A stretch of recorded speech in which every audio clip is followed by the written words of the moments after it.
वो कुछ देर पहले ही ऑफिस पहुंची थी। आज उसका पहला दिन था तो वो लेट होकर अपना इंप्रेशन ही खराब नहीं करना चाहती थी। एक वर्कर ने आकर उसे इत्तला दी, मिस परीसा आपको सर बुला रहे हैं।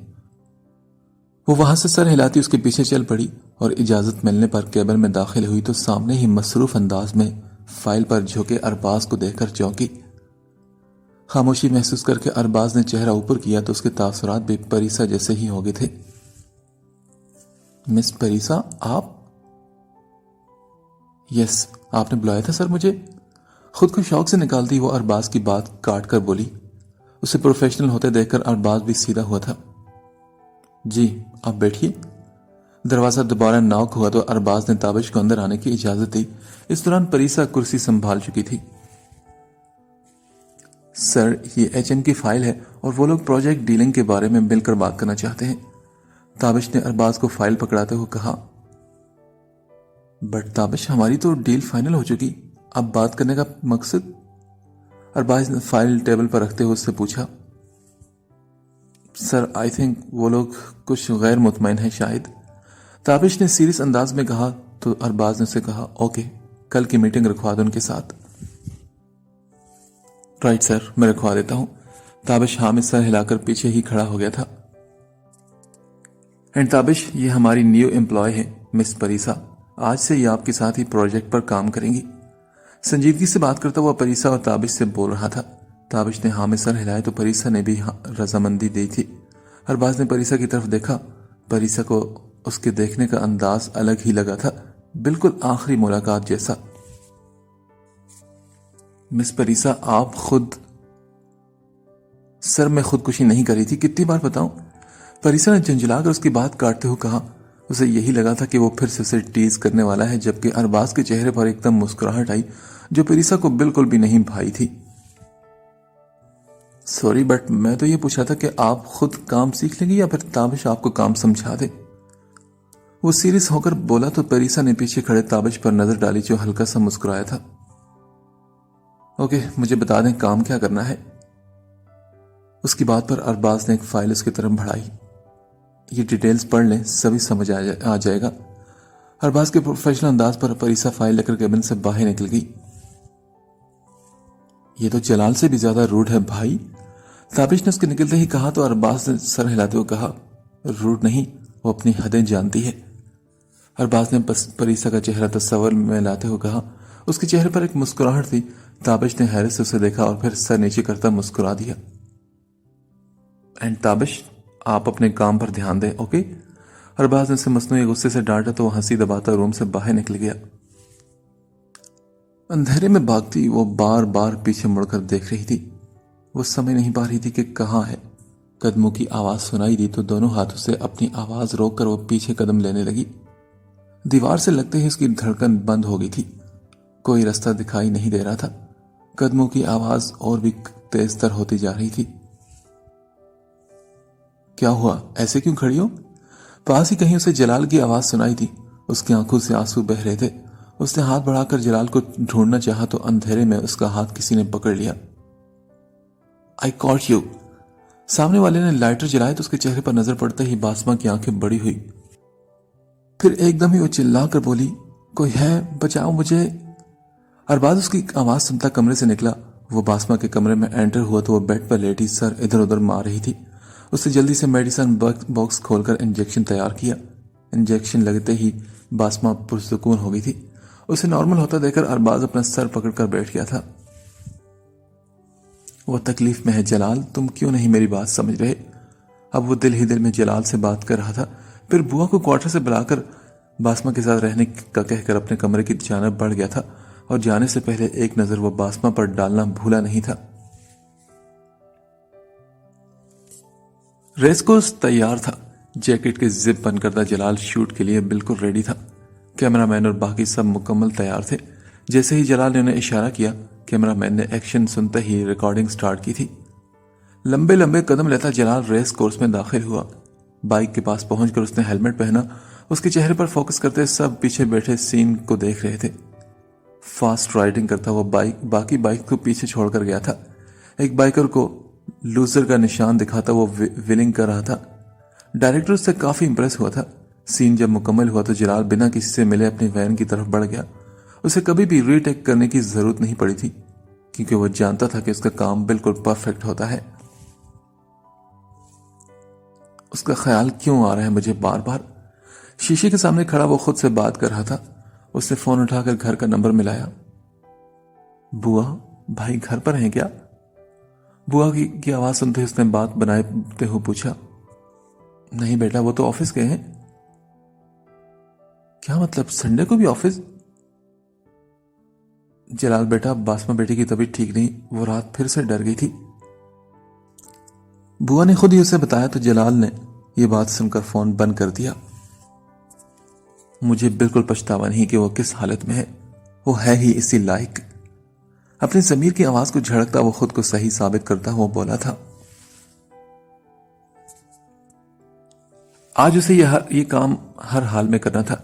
सामने बैठे शख्स ने फाइल उसकी तरफ बढ़ाई तो उसने पेपर्स निकालकर अपने पर्स में डाले। Thank you so much Nadeem. अरे थैंक यू रहने दे, बस जल्दी से सबको अंजाम तक पहुंचा दे। उनके वो 17 साल लड़का था, उसके चेहरे पर मासूमी थी।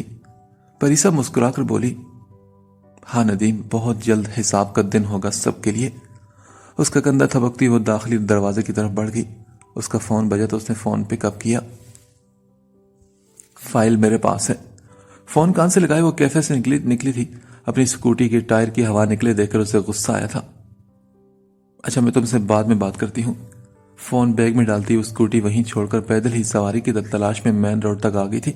तभी 2 बाइक सवार उसका पर्स छीन कर ले गए थे। कुछ दूर जाकर वो रुके और परीसा को हंसकर देखने लगे। वो गुस्से से उनके पीछे भागी थी, मगर वो बाइक का मुकाबला तो नहीं कर सकती थी। उसने रुककर आसपास देखा तो एक शख्स को कार का दरवाजा खोलते देखकर वो उसकी तरफ बढ़ी। आप दूसरी तरफ बैठे, जल्दी। वो जल्दी से बोलती चाबी उसके हाथ से लेकर ड्राइविंग सीट संभाल चुकी थी। ड्राइवर के बैठते ही परीसा ने कार उस रास्ते पर डाल दी जिस पर वो बाइक सवार गए थे। वो मुसलसल स्पीड बढ़ा रही थी, जबकि पिछली सीट पर खामोशी से बैठे अरबाज को उसे टोकना पड़ा। मिस परीसा, आप अपनी जान के साथ साथ दूसरों की जान को भी खतरे में डाल रही हैं। अरबाज की बात पर उसने हैरत से बैक व्यू मिरर में देखा।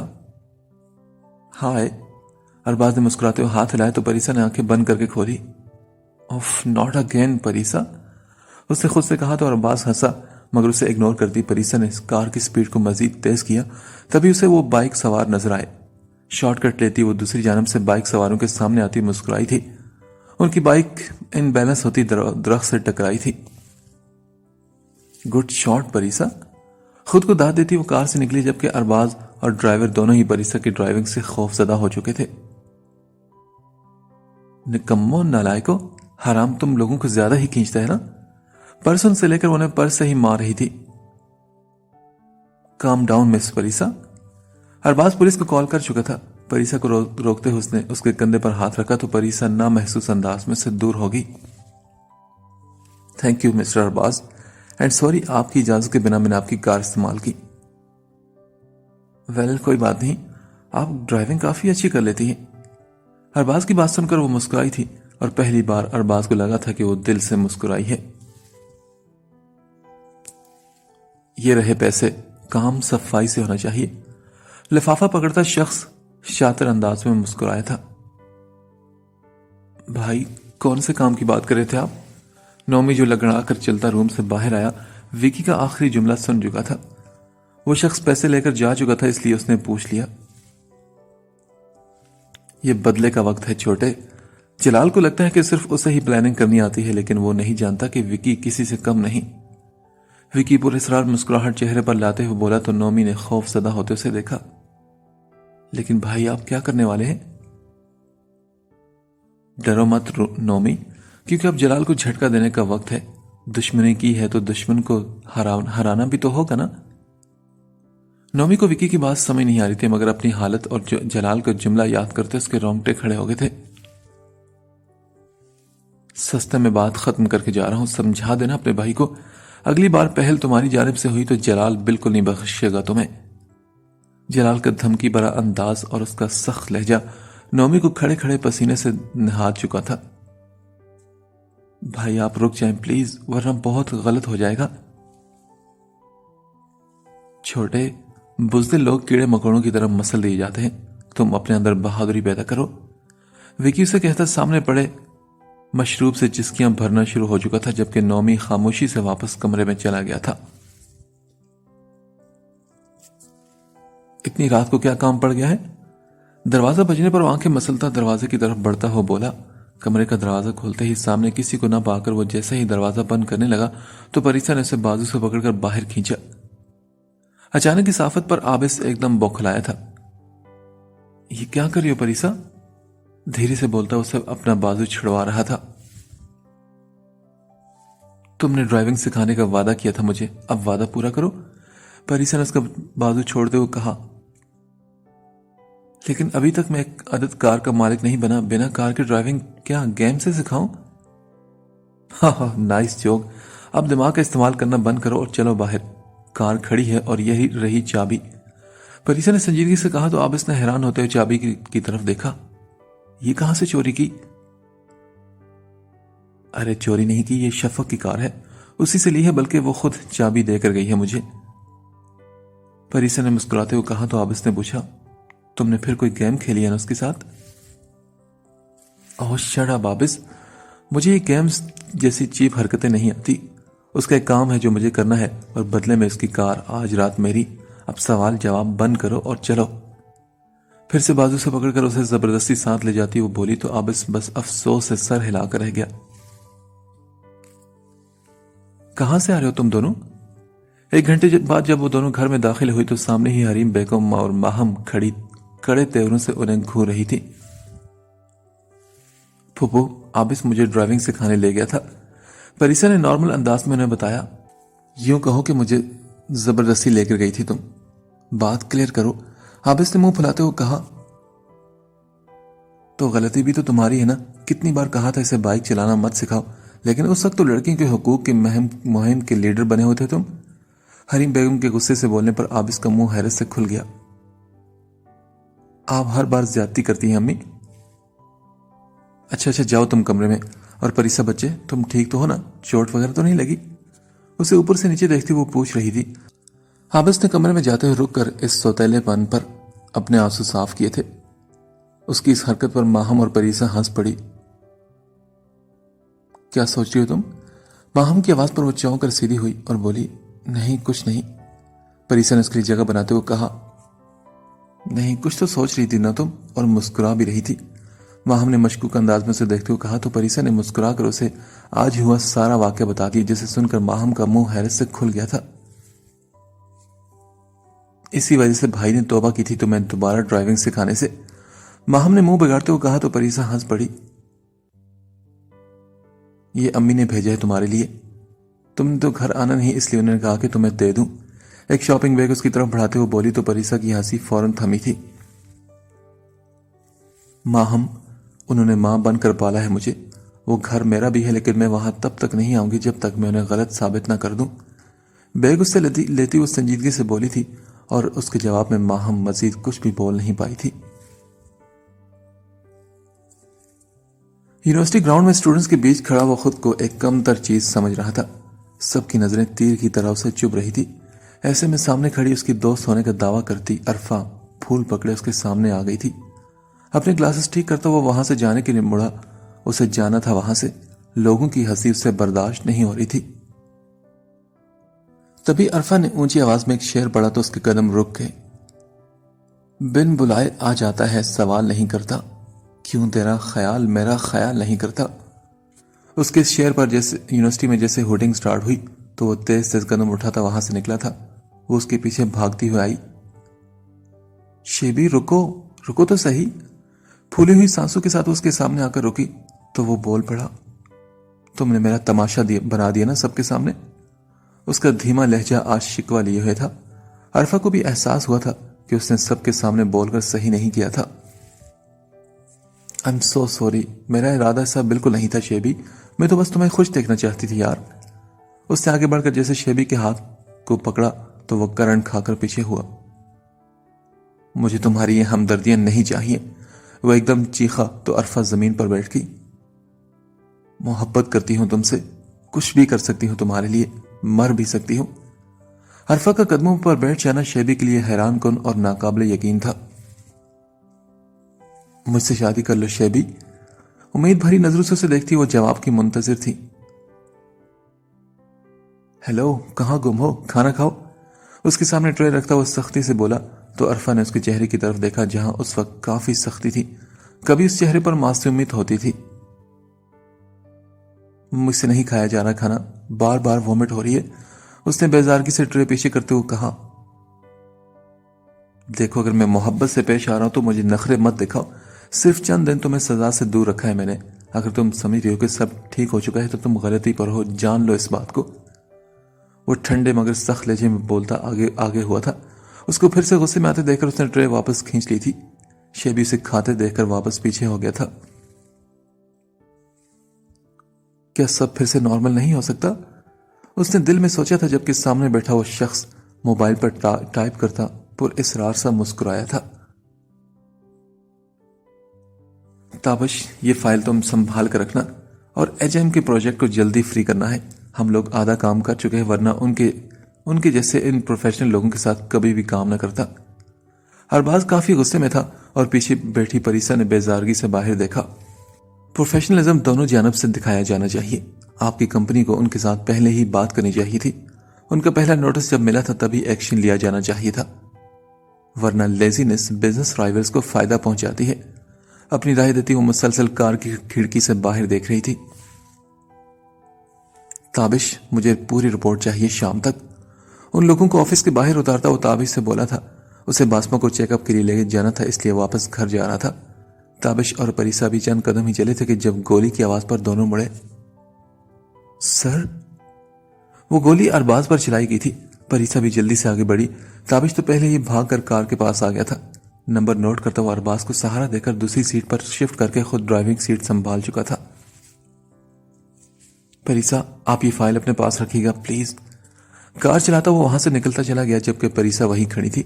सबसे पहला काम उसने अंदर जाकर सीसीटीवी फुटेज चेक करवाने का किया था। किसी ने कार में से गोली चलाई थी। नंबर नोट करती वो पुलिस को इन्फॉर्म कर चुकी थी। भाई, बाहर पुलिस आई है, आपका बयान लेना है उन्हें। अरबाज को बाजू पर गोली लगी थी और 3 घंटे बाद उसे होश आया था। ताबिश तब तक उसके पास ही था। पुलिस? यार, पुलिस को क्यों इन्वॉल्व कर लिया इसमें? उसके लहजे में नकाहत और बेजारगी थी। मिस परीसा ने फोन किया था उन्हें भाई, और अगर वो ना करती तो मैं भी करने वाला था। गाड़ी का नंबर और पार्किंग की फुटेज पुलिस के पास है, बस अब आपको बयान देना है। ताबिश ने उसे पूरी बात से आगाह किया तो वो बस सर हिलाकर रह गया। मिस्टर अरबाज, आपको किसी पर शक या किसी से कोई दुश्मनी आपकी? नो सर, मेरा कोई ऐसा दुश्मन नहीं जो मेरी जान लेना चाहे। और इससे पहले कि वो बात मुकम्मल करता, परीसा ने अंदर दाखिल होते हुए उसकी बात काटते हुए कहा, 1 मिनट सर, वो जो कोई भी था उसका मकसद आपकी जान लेना नहीं था। अगर जान लेनी होती तो जितना आसान दिल का निशाना लेना था वो कभी न चूकता। लेकिन बाजू पर उसने गोली चलाई तो उसका मकसद सिर्फ डराना या फिर कुछ और हो सकता है, और ऐसा काम बिजनेस राइवल्स भी कर सकते हैं। परीसा की बात पर इंस्पेक्टर ने भी हाँ में सर हिलाते हुए अरबाज की तरफ देखा। I think she is right mister Arbaaz, आपको किसी बार शक है तो बता दें। इंस्पेक्टर ने पूछा तो अरबाज ने नाम में सर हिलाया। इंस्पेक्टर अपने साथी को इशारा करता कमरे से बाहर निकल गया। Are you okay? परीसा ने उसके बाजू पर बंदी पट्टी को देखते हुए पूछा। गोली लगी है मिस परीसा, दर्द तो होगा ना? परीसा के बाद अंदर आता ताबिश भी मुस्कुराया था। अरबाज ने उसे देखा तो वह हंसी दबाता सर झुका गया। भाई कहाँ है इस वक्त? चेहरे पर थकान और परेशानी लिए वो घर में दाखिल हुआ था। बुआ तो जलाल को देखकर हैरान रह गई थी। बेटा, वो अपने कमरे में है। जलाल का रुख अरबाज के कमरे की तरफ था। नहीं भाई, मैं नहीं जाऊंगी, आपको इतनी चोट लगी है, अगर किसी चीज की जरूरत पड़ी तो। दरवाजे के करीब पहुंचकर उसे बासमा की आवाज सुनाई दी। वो दरवाजा खोलकर अंदर दाखिल हुआ तो अरबाज उसे अचानक देखकर चौंक गया था। ये किसने किया है भाई? वो अरबाज के पास आकर बोला तो उसके चेहरे पर काफी गुस्सा दिखाई दे रहा था। जलाल, मैं बिल्कुल ठीक हूं, तुम्हें किसने बताया ये सब? अरबाज ने सभी को मना किया था जलाल को बताने से। वो जानता था कि उसका रिएक्शन क्या होगा और अब वो यही देख रहा था। आपको लगता है कि आप मुझसे छिपा सकते हैं कुछ? नजर उसके बाजू पर डाले वो खुद पर कंट्रोल करते हुए बोला। मुझे ऑफिसर से मिलना है और सीसीटीवी फुटेज देखनी है। वो एकदम जाने के लिए मुड़ा तो अरबाज ने उसे रोका। सुनो जलाल, पुलिस देख रही है इस मामले को, तुम फ्रेश होकर आओ, मुझे तुमसे कुछ जरूरी बात करनी है। अरबाज ने उसे रोकने के लिए बहाना बनाया, जानता था कि गुस्से में वो कुछ भी कर सकता था। आप मुझे रोकना चाहते हैं भाई, लेकिन ऐसा नहीं होगा। जिसने भी ये किया है उसे सजा जरूर मिलेगी, मैं ढूंढ लूंगा उसे। जलाल और अरबाज दोनों ही बासमा की वहां मौजूदगी को भुलाए बात कर रहे थे, जबकि बासमा तो सिर्फ जलाल को देखने में मगन थी। खेल का आगाज तो हो चुका है। कल उसके भाई के साथ जो हुआ उसे सुनकर जलाल वापस आ चुका है, अपनी फिल्म की शूटिंग को बीच में छोड़कर। प्रोड्यूसर डायरेक्टर उसकी वजह से नुकसान बर्दाश्त कर रहे हैं और जलाल तुम्हारी बर्बादी शुरू हो चुकी है।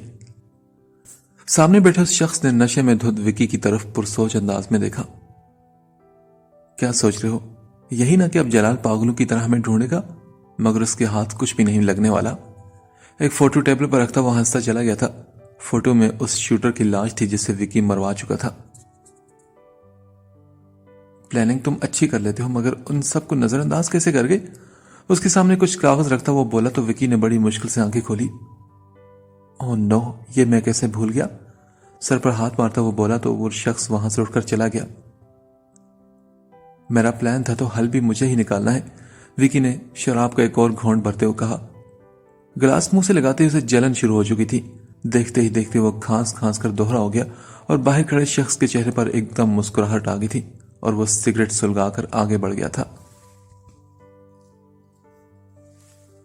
बासमा की चिल्लाने की आवाज पर अरबाज ने बेचैन होते हुए बेड से उतरना चाहा तो जलाल ने उसे रोक दिया। आप आराम करें, मैं देखता हूं। वो जैसे ही बाहर आया तो उस तरफ से बासमा आती उससे टकराकर संभली और फौरन उसके पीछे छुपी थी। जलाल ने सरफराज को देखा जो सोफे के पास खड़ा था। उसके चेहरे के तासुरात अजीबो गरीब थे। ये पता नहीं कौन है, हमारे घर आया है, बासमा ने डरते डरते कहा तो जलाल ने नाम में सर हिलाते हुए कहा, दोस्त है मेरा, कोई चोर डाकू नहीं, डरना बंद करो ऐसे। जलाल ने आहिस्तगी से कहा, मगर बासमा का डर अभी भी वैसा ही था। वो मजीद उसके पीछे छुप गई थी। जलाल, तेरे घर में लड़की? सरफराज हैरतजदा होकर बोला।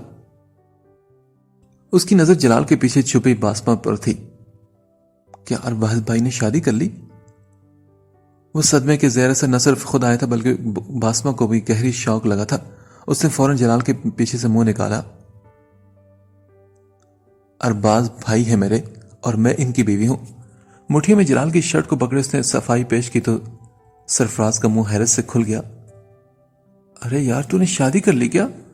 वो मुंह पर हाथ रखे बोल रहा था और जलाल ने झंझलाते हुए बासमा से अपनी शर्ट छुड़वाई थी। सुनो, कमरे से मत निकलना अब जब तक याददाश्त के साथ साथ तुम्हें अकल भी वापस ना आ जाए। बासमा को सख्त लहजे में कहता वो सरफराज के पास आकर उसे कॉलर से पकड़कर अपने साथ बाहर की तरफ ले जाने लगा और फिर रुक कर पीछे देखा तो बासमा जो ने ही देख रही थी गड़बड़ाकर फौरन सीधी हुई। मैं जा रही हूं अपने कमरे में। फिर बिना रोके वो कमरे की तरफ भागी थी। जलाल, ये लड़की क्या कह रही थी? कब की तूने शादी? और ये तुझे मिली कहां से? कौन है ये लड़की, बता मुझे। लगातार सवाल करता हुआ जलाल को गुस्सा दिला गया था। कोई शादी नहीं की मैंने, वो लड़की कुछ नहीं लगती मेरी सिवाय दुश्मन के। गुस्से में सरफराज को धक्का देता वो बोला तो सरफराज एकदम लड़खड़ाया था। जलाल, काम डाउन यार, मुझे बताओ, डिटेल में बताओ सब कुछ। सरफराज ने उसका बाजू पकड़कर अपने सामने किया तो जलाल ने एक लंबी सांस ली।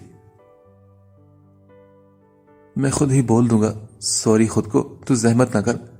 सरफराज की बात पर उसके चेहरे पर मुस्कुराहट आई थी। वैसे जलाल, लड़की है तो प्यारी और मासूम भी, सोचा जा सकता है इसे भाभी बनाने के बारे में।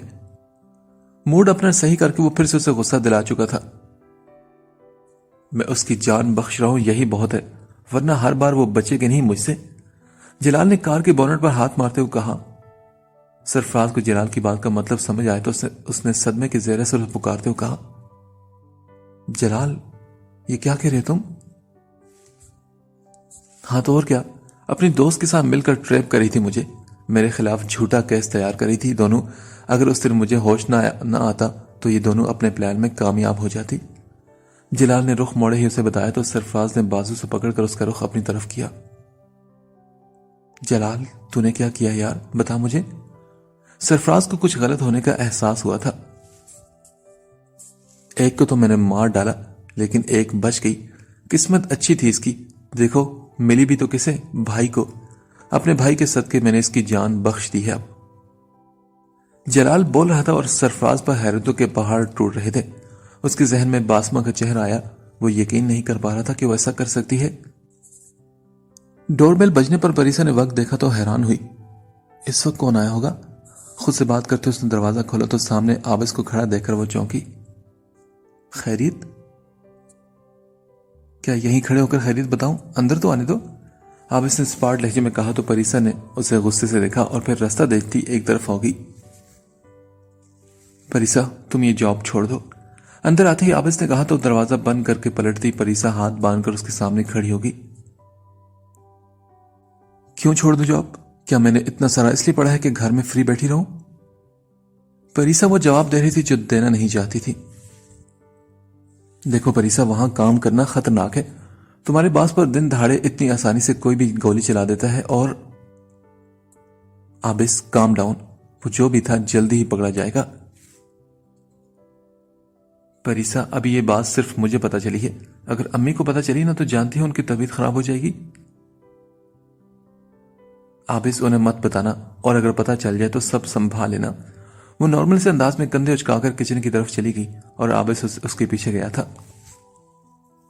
परीसा, इतनी जिद अच्छी नहीं होती ना। एक लिफाफा टेबल पर रखता उसे कहकर वहां से चला गया। अभी वक्त नहीं आया आबिस वापस लौटने का, और खाली हाथ तो बिल्कुल नहीं वापस लौटूंगी। लिफाफे को देखती वो इंतहाई दुख से बोली थी। देख जिगर, मुझे यही लग रहा है कि मेरा मतलब है वो लड़की सबका हिस्सा नहीं थी। जलाल के घूरने पर वो एकदम गड़बड़ाया था। वो दोनों साथ होती थी। ऐसा कैसे हो सकता है कि एक प्लानिंग कर रही हो दूसरी को पता ही ना हो? सिगरेट लगाता वो अंदर की आग को बुझाने की कोशिश कर रहा था।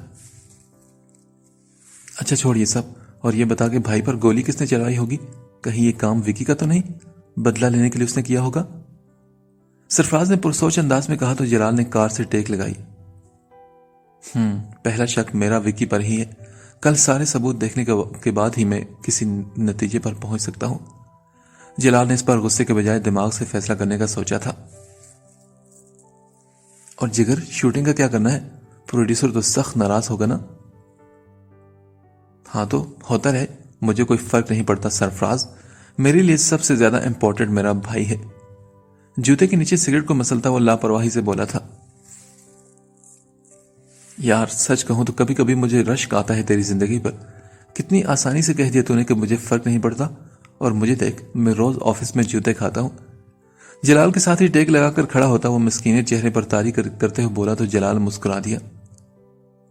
किसने कहा है जूते खाने को? तो भाई का ऑफिस ज्वाइन कर लेना। नजर गेट पर टिकाए जलाल बोला तो सरफराज ने फौरन ना में सर हिलाया। ना भाई ना, मैं ताबिश की तरह कोई तंज बर्दाश्त नहीं कर सकता। मैं तो अलग ही ठीक हूं, अपनी मेहनत से। हाँ, तू अपनी मेहनत से जूते खाता है। उसकी बात को जलाल ने पूरा किया तो वह हंस पड़ा, जबकि जलाल अभी भी संजीदा था। वो जल्दी जल्दी अपार्टमेंट को लॉक करती जैसे ही मुड़ी तो सामने वाले अपार्टमेंट के दरवाजे में खड़ी औरतों से देखकर तंजिया अंदाज में मुस्कुराई थी। परीसा को एकदम गुस्सा आया था। ये शरीफों का इलाका है जहां रात गए गैर मर्द किसी के घर आता अच्छा नहीं समझा जाता। बजाहिर मुस्कुराती मगर काटदार लहजे में बोलती वो परीसा को रुकने पर मजबूर कर गई थी। और पड़ोसी के घर बिला इजाजत तांका झांकी करने पर आंख फोड़ देने और इल्जाम लगाने पर 80 करोड़ की सजा भी हमारे दीन ने दी है। जुबान और आंख दोनों का ही इस्तेमाल करते वक्त दिमाग से पूछ लिया कीजिए मिसेस अनवर।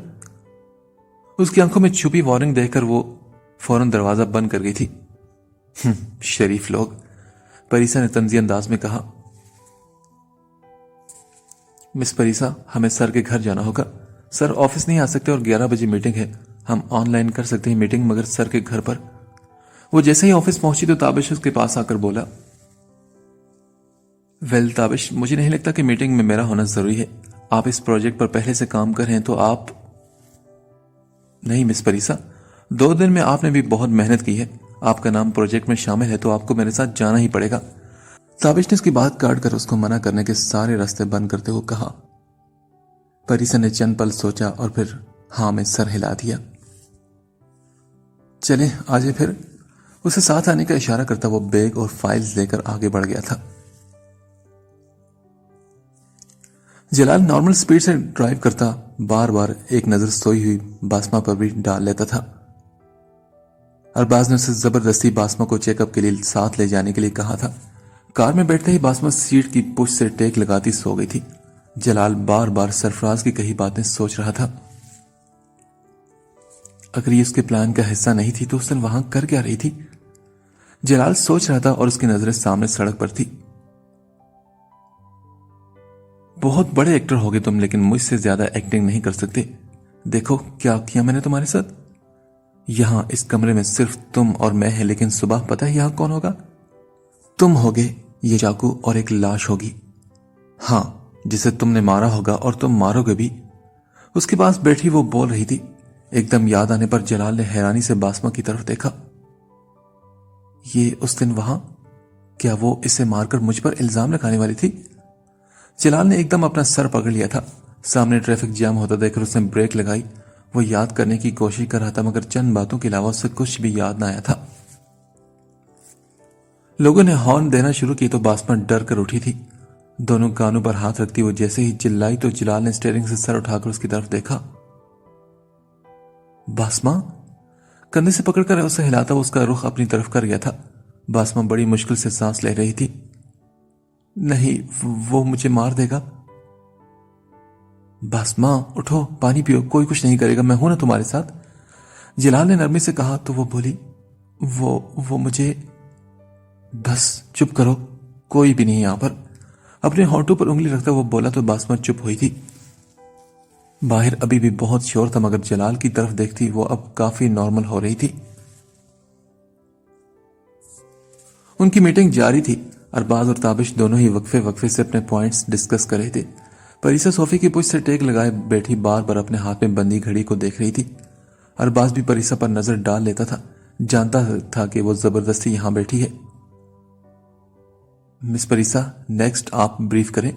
अरबाज ने उसे पुकारा तो वहां में सर हिलाती उठकर ताबिश की छोड़ी जगह पर बैठ गई। फिर बड़े ही पुरएतमाद अंदाज में वो ब्रीफिंग देती अरबाज को काफी इंप्रेस कर गई थी। जैसे ही मीटिंग खत्म हुई तो परिसा अपनी जगह से उठ खड़ी हुई। मैं चलती हूं सर, आप भी काफी ठीक लग रहे हैं, तो अगली मीटिंग आप ऑफिस में रखिएगा, इट्स अ रिक्वेस्ट। अपना पर्स उठाती हुई कमरे से निकलती चली गई तो ताबिश ने अरबाज की तरफ देखा। सर, वो चली गई है। ताबिश के बोलने पर अरबाज ने उसे घूरा। तुम्हें इसे यहां नहीं लाना चाहिए था ताबिश, उनकी जरूरत नहीं थी इस मीटिंग में। अरबाज ने एक हाथ से फाइल बंद करते हुए कहा। बट सर, मैं तो इसलिए लाया था कि आपकी तबीयत जल्दी ठीक हो जाए। ताबिश की शरारत से कहने पर अरबाज न चाहते हुए भी मुस्कुरा पड़ा था। गेट ओपन होने पर अंदर से स्कूटी निकलते देखकर जलाल चौंका था, मगर फिर इग्नोर करता स्कूटी के निकलते ही कार आगे बढ़ाकर ले गया। परिसा ने भी पीछे से आती कार पर गौर नहीं किया था। तुम सीधा रूम में जाओगी, रात को जागना छोड़ दो, इस घर में तुम्हें कोई खतरा नहीं, समझी? कार में बैठे बैठे वो सब समझा रहा था और बासमा काफी हद तक नॉर्मल हो चुकी थी। सेशन के बाद वो हमेशा ही सही नॉर्मल हो जाया करती थी। भाई को डिस्टर्ब तो नहीं करोगी? उसकी अगली बात पर बासमा ने मुंह बसोरते हुए कहा। बस एक बार मिल लूं ना उनसे। उसकी इस तरह मासूमियत से रिक्वेस्ट करने पर भी जलाल ने ना में सर हिलाया तो वो कार का दरवाजा खोलकर बाहर निकल गई। ऑफिस की कार पर नजर डालता वो बासमा के पास से गुजरकर अपने कमरे की तरफ बढ़ गया और बासमा का रुख भी अपने कमरे की तरफ था। कमरे में आकर उसने चारों तरफ चक्कर लगाए थे, मगर अरबाज को एक बार देख लेने की बेचैनी ने उसे वापस बाहर निकलने पर मजबूर कर ही दिया था।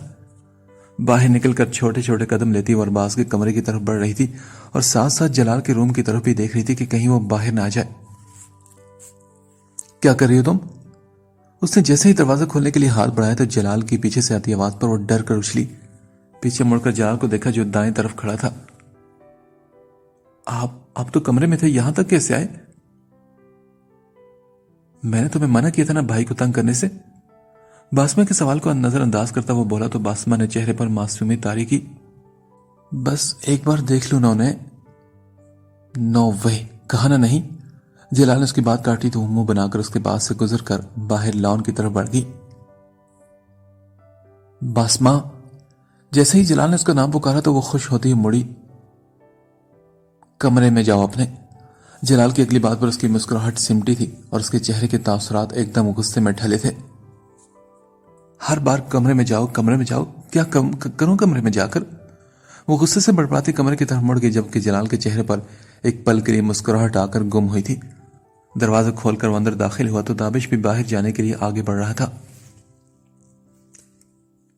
मेरा इंतजार करना, ऑफिस जाना है मुझे, ताबिश को कहता वो अंदर दाखिल हो गया, जबकि ताबिश लंबी सांस लेता आगे बढ़ गया था।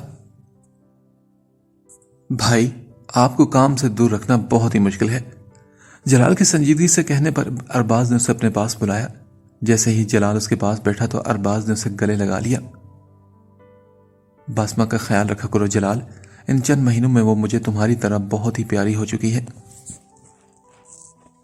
बस भी कर दें भाई, इतनी मोहब्बत कहां से लाते हैं आखिर आप? जलाल ने चिढ़ते हुए पूछा तो अरबाज मुस्कुरा दिया। वहीं से जहां से तुम इतना गुस्सा लाते हो। टेक लगाकर बैठा वो मुस्कुराते हुए बोला था। ऑफिस जा रहा हूं मैं, बाहर आपकी चमची आपके पास आने का रास्ता ढूंढ रही है, मेरे जाते ही आ जाएगी। जलाल ने खड़े होते हुए कहा तो अरबाज ने अफसोस से सर हिलाते अपने उस भाई को देखा जो कभी भी अपने जज्बात जाहिर नहीं होने देता था सिवाय गुस्से के। जलाल कमरे से निकलकर बुआ के पास आया था। उनसे बात करने के बाद वो दरवाजे की तरफ बढ़ गया। लाउंज में लगे शीशे में उसे बासमा कमरे से निकलती दिखाई थी तो वो सर झटकता आगे बढ़ गया और पीछे बासमा जल्दी से अरबाज के कमरे में घुस गई थी। जैसे ही ऑफिस में दाखिल हुआ तो सभी अपने काम में मसरूफ हो गए थे। पूरे ऑफिस में खामोशी महसूस करती परीसा ने फाइल से सर उठाकर अपने आसपास देखा, जहां सभी सर झुकाए काम में मसरूफ दिखाई दिए। उसे लगा कि शायद अरबाज उसकी बात को सीरियस लेकर ऑफिस आ गया था। वो खड़ी हुई तो उसे केबिन में जाते हुए जलाल की पुश्त दिखाई दी। ताबिश भी उसके पीछे ही केबिन में दाखिल हुआ था। परीसा नासमझी से सब कुछ देख रही थी। जलाल सर आए हैं, अरबाज सर के छोटे भाई, उसकी कोलीग ने उसे बताया तो फरीसा वापस अपनी जगह पर बैठ गई, मगर उसका जहन उलझ गया था। इसको जूम करो। अंदर केबिन में ताबिश उसे सीसीटीवी फुटेज दिखा रहा था जब जलाल ने उसे एक जगह स्टॉप करके जूम करने का कहा। कार का नंबर तो साफ नजर आ रहा था, मगर कार में बैठा शख्स थोड़ा धुंधला था। विकी। गुस्से से मुट्ठियां बंद करता हुआ अपनी जगह से उठा था। ताबिश ने उसे रोकना चाहा, मगर वो गुस्से से केबिन से बाहर निकल गया। सामने से आती परीसा उसे टकराई थी। टकराव की वजह से परीसा के हाथ से फाइल छूटकर नीचे गिर गई थी। इससे पहले कि वो कुछ बोलती जलाल वहां से जा चुका था।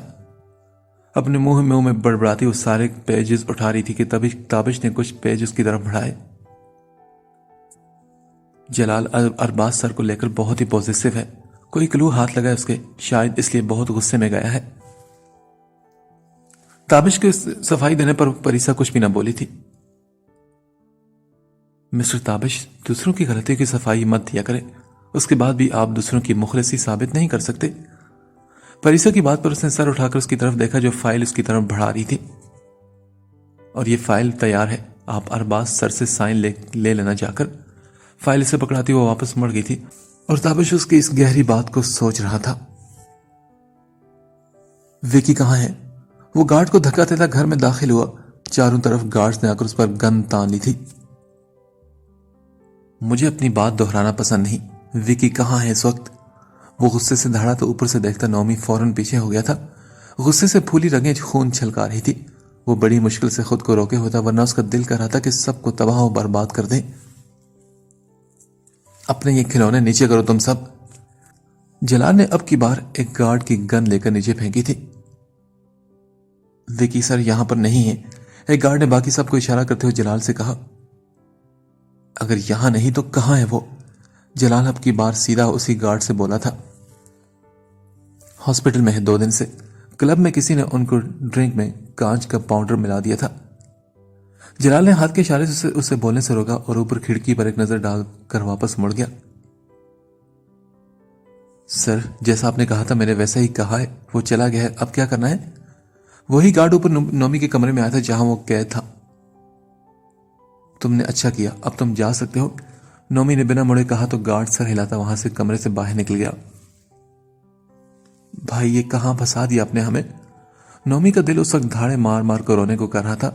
एक तरफ जलाल था तो दूसरी तरफ वो शख्स। मैं आपकी तरह बहादुर नहीं हूं भाई, आपने गलत शख्स से हाथ मिला लिया।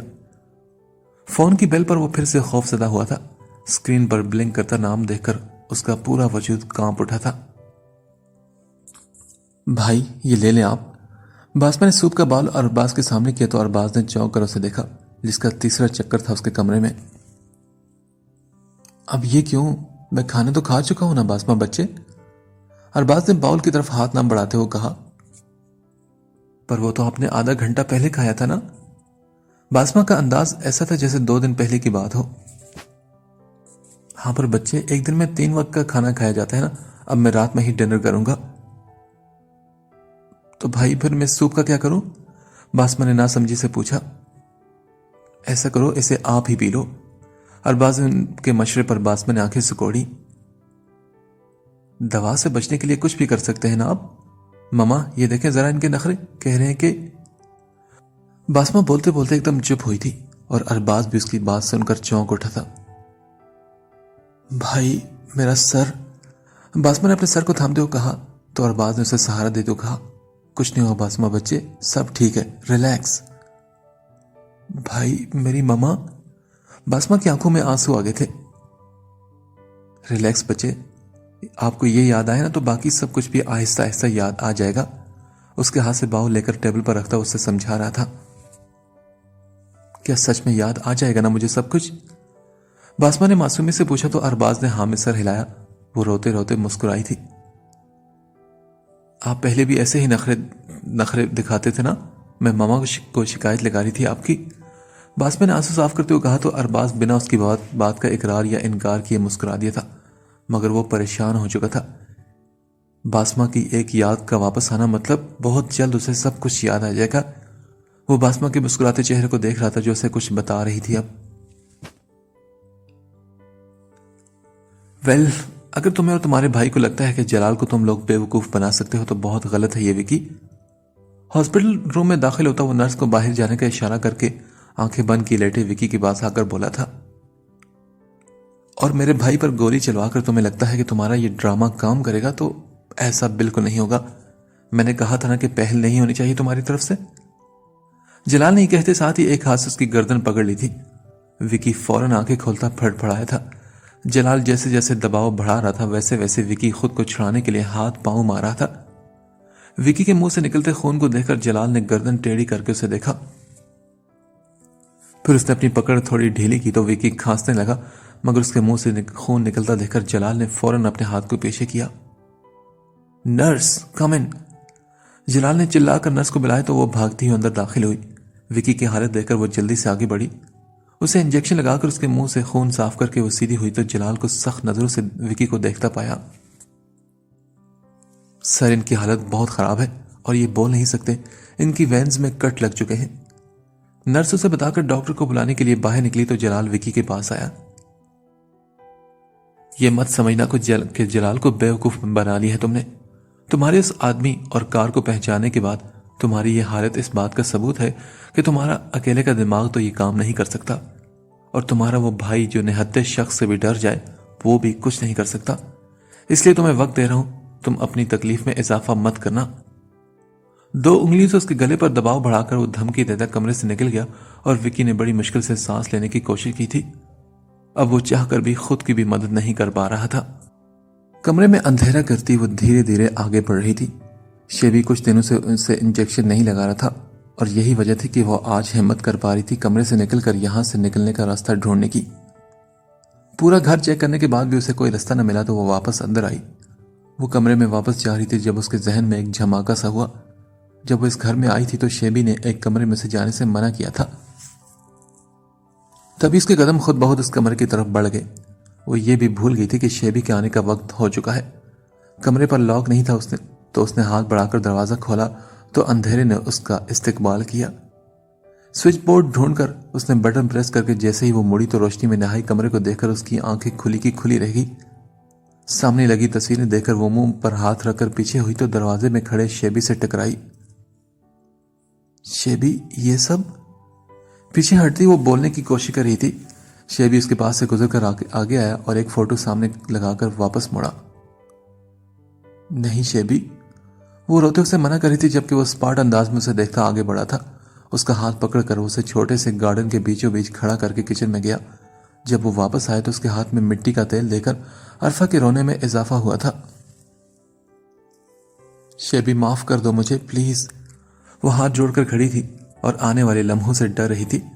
उसके गिर्द गोल दायरे में मिट्टी का तेल डालता वो पीछे हुआ। अंदर से स्टूल लाकर उसके सामने बैठकर उसने सिगरेट लगाई थी। अरफा ने खौफजदा होते हुए कदम पीछे लिए तो शेबी की सख्त गीर आवाज पर वो वहीं थम गई थी। एक कदम भी पीछे मत लेना। जितनी सख्त आवाज में वो धाड़ा था, अरफा अपनी जगह पर उछल कर रह गई थी। क्यों गई थी तुम वहां? हाँ? सिगरेट का धुआं हवा में छोड़ता हुआ संजीदगी से पूछ रहा था, जबकि अरफा मुसलसल रो रही थी। उसके पास कोई जवाब नहीं था। मैंने पूछा क्यों गई थी तुम वहां? अब की बार वो स्टूल गिराता खड़ा होकर चिल्लाया था। मैं बस देखने गई थी, अरफा ने डर कर खुद में सिमटते हुए कहा। शेबी ने मुस्कुराते उसकी तरफ कदम बढ़ाए और चंद कदम पर रुककर उसने सिगरेट खुद के छिड़के मिट्टी के तेल पर डाल दी। अरफा के आसपास घेरे की सूरत में आग भड़कने लगी थी। उसका चिल्लाना जारी था, जबकि आग के शोलों को देखता शेबी हंस रहा था। शेबी, बचाओ मुझे, हमारा बच्चा, वो मर जाएगा, अरफा ने चिल्लाते हुए कहा तो शेबी की हंसी थमी। मेरी मां की तरह तुम भी मतलबी औरत हो। वो अपने सुकून के लिए मुझे मारती थी और तुम अपने बचाव के लिए मेरे बच्चे का सहारा ले रही हो ना? वो जैसे ही चिल्लाया था, अरफा बड़ी मुश्किल से सांस लेती बेहोश होती जमीन पर गिरी थी। आग उसे छू नहीं रही थी, लेकिन आग की तपश ने उसके जिल्द को झुलसा दिया था। उसी आग को घूरते हुए शेबी की आंखों में उस वक्त बदले की आग दिखाई दे रही थी, सब कुछ खत्म कर देने की आग।